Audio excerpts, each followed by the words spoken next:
신명기 15장 1절부터 3절까지 말씀입니다. 매 7년마다 너희는 빛을 탕감해 주어야 한다. 그 방법은 이렇다.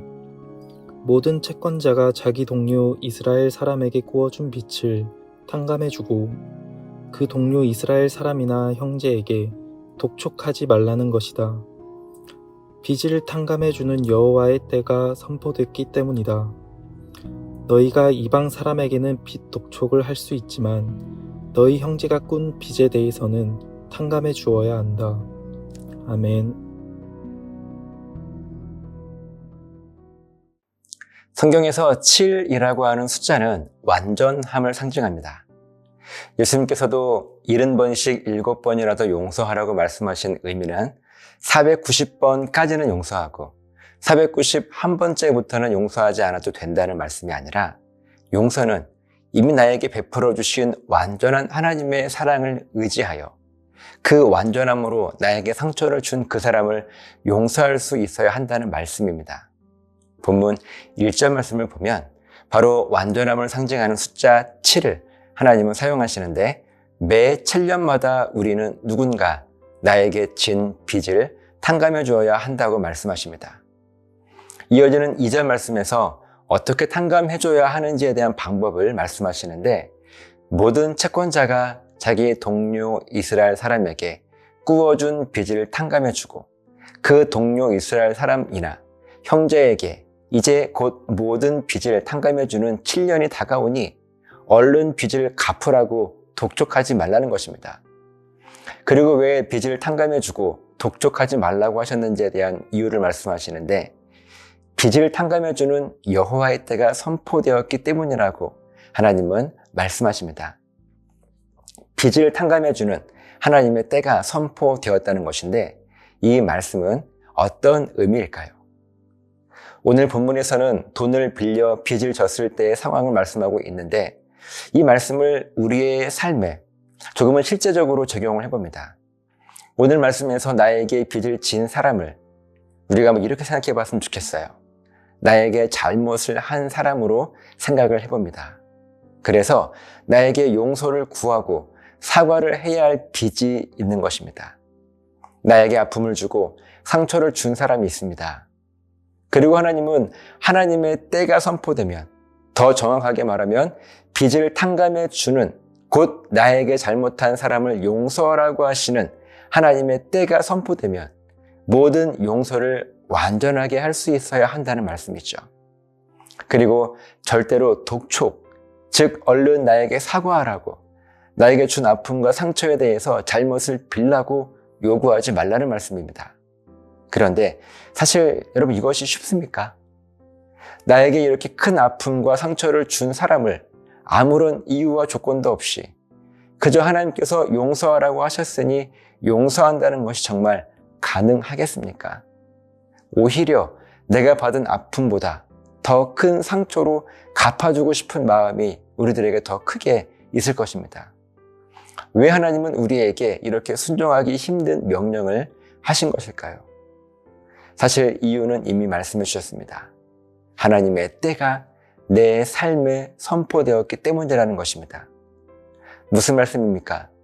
하나님의 때가 선포되었다는 이 말씀은 하나님의 이름이 우리의 삶에 선포되었기 때문에 우리 삶에 하나님의 이름이 증명되어지고 우리가 하나님의 사람이라고 하는 분명한 정체성을 고백할 수 있으므로 우리는 누군가를 용서할 수 있어야 한다는 말씀입니다.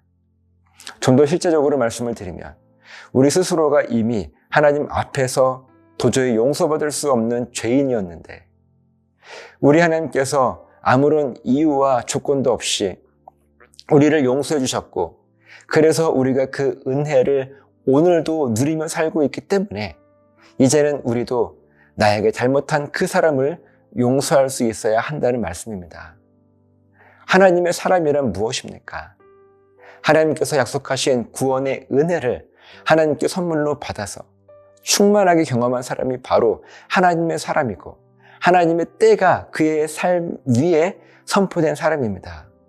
죽음이 죽음 그대로 머물지 않고 영원한 생명으로 다시 살아나고 회복되는 은혜를 깨닫고 경험한 사람.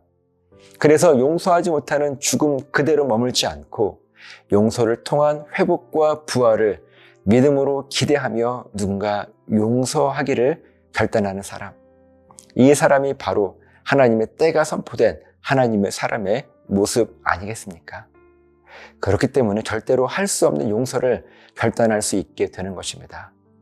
그렇게 나에게 충만한 은혜를 누군가를 향하여 흘려보내게 될 때 내 삶에 하나님의 때가 이미 선포되었기 때문에 그렇게 비워진 내 삶에 예전보다 더 크고 새롭고 놀라운 하나님의 은혜가 다시 충만하게 채워질 것이라고 하는 믿음을 가질 수 있는 것입니다. 용서는 내가 가진 힘과 능력으로 하는 것이 아닙니다. 내 삶 가운데 채워진 하나님의 은혜를 누군가에게 흘려보내게 될 때 우리는 그 사람을 용서할 수 있는 것입니다. 그렇기 때문에 내 삶이 하나님의 은혜로 먼저 채워져야 하고 채워진 그 은혜를 누군가에게 흘려보내며 비워낼 수 있는 믿음과 결단과 용기가 우리들에게 필요한 것입니다. 그래야 우리 하나님께서 다시 그 은혜를 우리 삶 가운데 충만하게 채워주실 것이기 때문입니다. 용서에 대한 하나님의 말씀 앞에서 믿음으로 순종할 수 있는 저와 여러분 되었으면 좋겠습니다. 기도하시겠습니다. 하나님, 우리 안에 충만한 은혜가 있습니다. 하지만 이것을 우리 안에 머물러 둔다면 그것은 그렇게 고여서 어쩌면 사라지게 될 것입니다. 하지만 이 은혜를 내 주변에 나에게 아픔을 준 그 사람을 향하여 흘려보내게 될 때 비록 나에게는 비워지는 은혜이겠지만 하나님께서 다시 채우실 놀라운 은혜를 우리가 기대하며 결단할 수 있도록 지켜주시옵소서. 감사드리며 예수님의 이름으로 기도합니다. 아멘.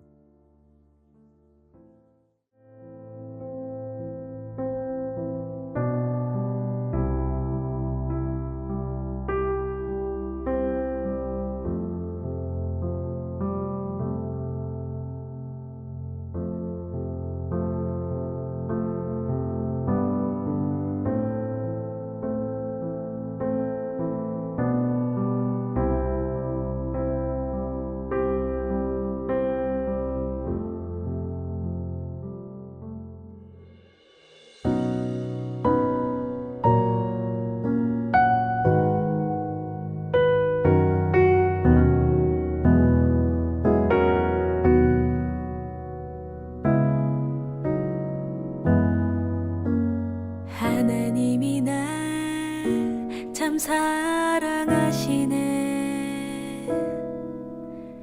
하나님이 날 참 사랑하시네. 하나님이 날 참 사랑하시네. 하나님이 날 참 사랑하시네. 하나님이 날 참 사랑하시네. 하나님이 날 참 사랑하시네. 하나님이 날 참 사랑하시네. 하나님이 날 참 사랑하시네. 세월에 묻혀 또 현실에 갇혀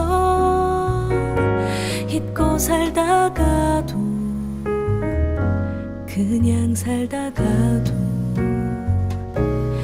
어느 날 문득 생각해보면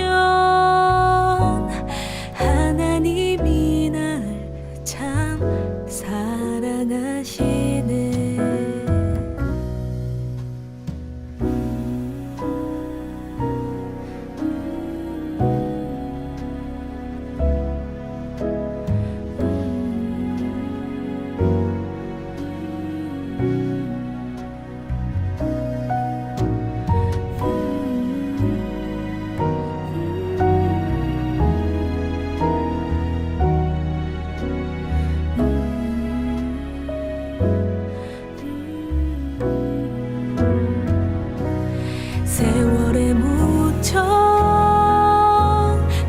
거실에 갇혀 잊고 살다가도 그냥 살다가도